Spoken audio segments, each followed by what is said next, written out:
بعبر من دواخلي وبنعكس بكلام وبنطق في قصايد بنتشر للعام. حقيقة بقولها نعم المولى جاتنا اقسام، وأكبر نعمة في هذا له الإسلام. يا دنيا السجن يود بالمحن متعبي، فيك نصوص وما فهمنا ان فيك الحب. عاما فات وعاما جانا سائلين ربي يكفي كل مآسي ويا سعادات هبي. عاما فات وعاما جانا نحن بعاد، محن الدنيا هي قايدانا ما بتنقاد. عاد ان شاء الله بالخير للجميع عاد، اجي يلقانا بعزة ومحن سعاد.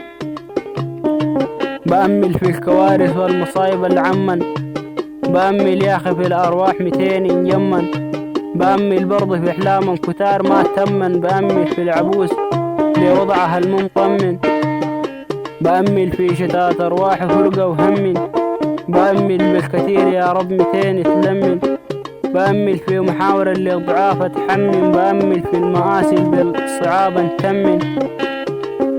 بأمل في نفوس ترك الشرائع الدين، بأمل في زمن سيف المآسي سنين. بأمل في قلوب مليانة حزن وأنين، بأمل في الأمم وأطباعها راحت وين.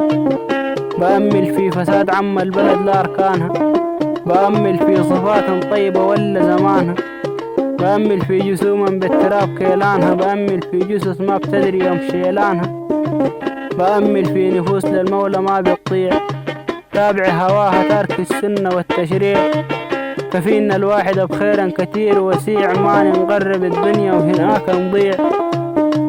الجري في العبوس يا خلة ما بيسعدنا، كل يوم جديد والموت متفقدنا.